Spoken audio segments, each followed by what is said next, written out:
درس فقر کے حوالے سے ویڈیوز کو دیکھنے کے لیے ہمارا چینل سبسکرائب کیجیے اور بیل کے آئیکن پر کلک ضرور کیجیے تاکہ اس چینل پر اپلوڈ ہونے والی تمام ویڈیوز آپ کو موصول ہو سکیں۔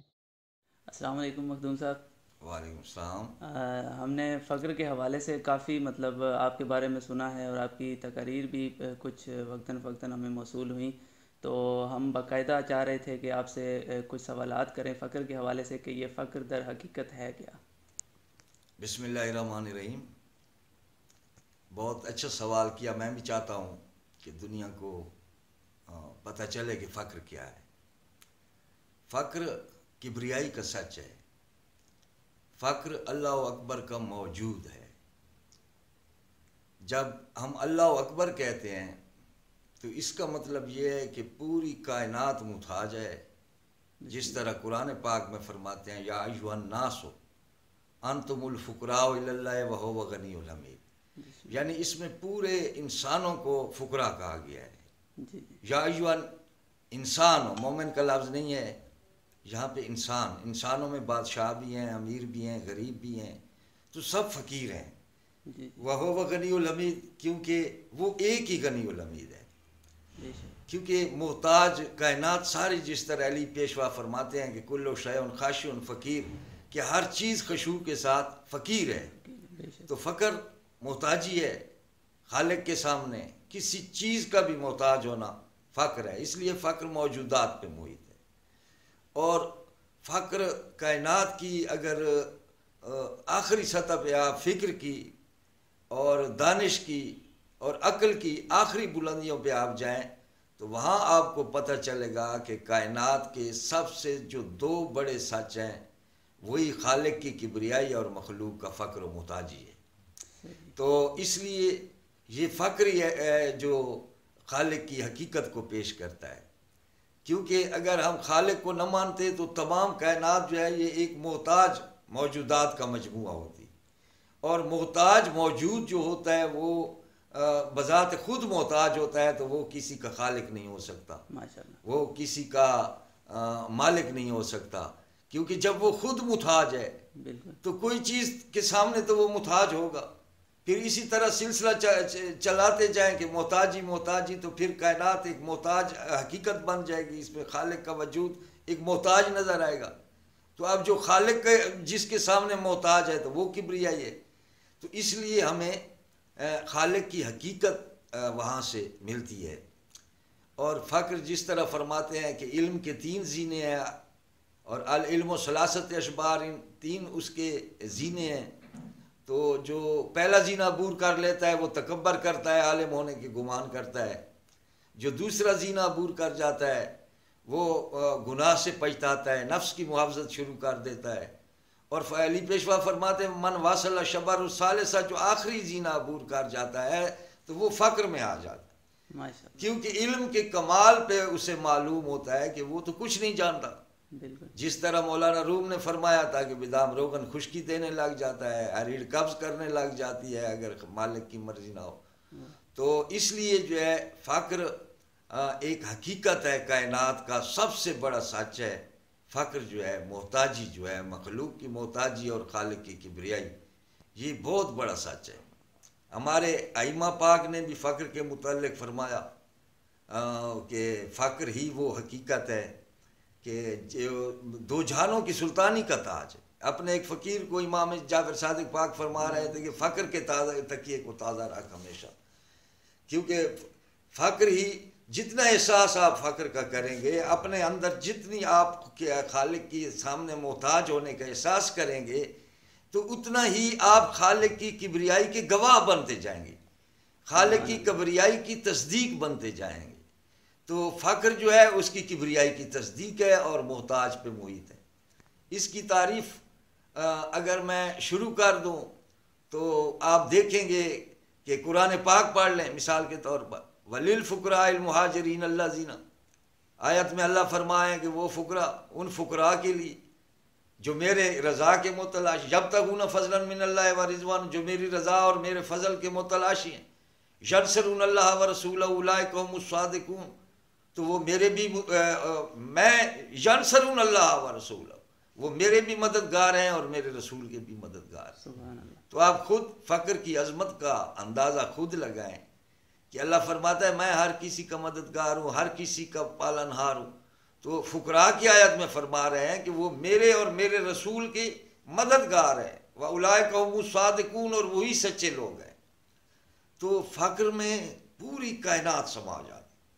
جس طرح قرآن نے کتاب مبین فرمایا، یہ کتاب مبین جو ہے اس میں جو خشک تر ہے، جو بڑا ولا رطب ولا یابس، ہر خشک و تر، ولا اکبر ولا اصغر، ہر چھوٹا بڑا، اور کائنات کی تمام چیزیں جو عیان ہیں یہ سب کتاب مبین کی آیات ہیں. اس میں بیالوجی بھی ہے، اس میں فزکس بھی ہے، اس میں کیمسٹری بھی ہے، دنیا کے جتنے علوم ہیں عالم عیان میں، تو وہ سب ان پہ فقر محیط ہے، اور فقر میں وہ سب سما جاتے ہیں کتاب مبین کی شکل میں. تو اس لیے میں کہتا ہوں کہ فقیر کتاب مبین کے قاری کو کہتے ہیں، فقیر تدبیر عالم کے عالم کو کہتے ہیں، اور فقیر مکر رحمانی کے امین کو فقیر کہتے ہیں. ہمارے دادا پیر شیسا سرکار فرماتے ہیں کہ فقر محبت کی زمین پہ ہدایت کا وہ شجر ہے جس کے پتے عامل صالحات ہیں، جس کا میوہ حسنات ہے. سبحان اللہ. کیا کہ ان کے دادا حضور حضرت شاہ جنید فرماتے ہیں کہ فقر وہ ہما ہے جس کے سر پہ سایہ کر لے اسے دو جہانوں کی سلطانی کا تاج مل جاتا ہے. سبحان اللہ. تو آپ جو بھی مذہب دیکھیں گے، ہندو دیکھیں گے، کیونکہ فقر جو ہے تمام مذاہب کا مشاہدہ، فقیر جو ہوتا ہے وہ طالب علم نہیں ہوتا، فقیر طالب حکمت ہوتا ہے. کیونکہ علم کی بنیاد حکمت ہے. حکمت جب عام ہو جاتی ہے تو وہ علم میں ڈھل جاتی ہے. تو اس لیے پوری موجودات کا علم جو ہے وہ فقر میں ہے، اور اسی سے مذاہب وجود میں آتے ہیں. مذہب جو ہوتا ہے وہ سچ ہوتا ہے. اس طرح ہزاروں سالوں تک جھوٹ نہیں چل سکتی. بنی عباس کی حکومتیں آئیں، بنی امیہ کی حکومتیں آئیں، علی کا نام لینا بھی سزائے موت تھی، لیکن آج آپ نے دیکھا ہے علی ہو رہی ہے ہر جگہ. کتنے انبیاء آئے، کتنے رسول آئے، لیکن آج بھی رام رام ہو رہی ہے. کہ حضرت عیسیٰ مسیح آئے، آج بھی کرسچین، آج بھی صلیب ہے، آج بھی ٹائیں گلوں میں ہیں. یہودی آج بھی موجود ہیں. یہ کیوں موجود ہیں؟ کیونکہ جو پیچھے مذہب ہے، جو اللہ ہے، وہ سب کا ایک ہی ہے. ہم نے اس پہ جو ہے وہ بدعتوں کو چڑھا دیا، اپنی سوچوں کو داخل کر دیا. جس طرح انجیل میں ہوا، اللہ کا کلام بھی اس میں ہے، لیکن جان نے جو اپنی طرف سے سوچا اور سمجھا اس کو شامل کر لیا. اب قرآن کو دیکھ لیں.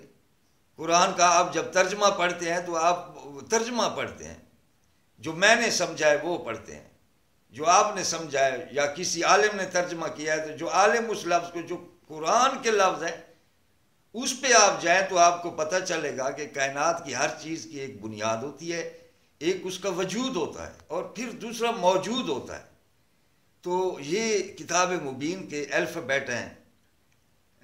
اس لیے آپ اگر چاہیں گے تو میں اس کو مزید ہر شعبے سے میں آپ کو یہ سمجھاؤں گا کہ فقری حقیقت ہے، اور فقر کا محور اور تمام مذاہب کا جو محور ہے وہ 7 زمینیں ہیں، 7 آسمان ہیں. یہ سبع من المثانی ہے، یعنی 7 اور اس کے پھر ثانی 7 14.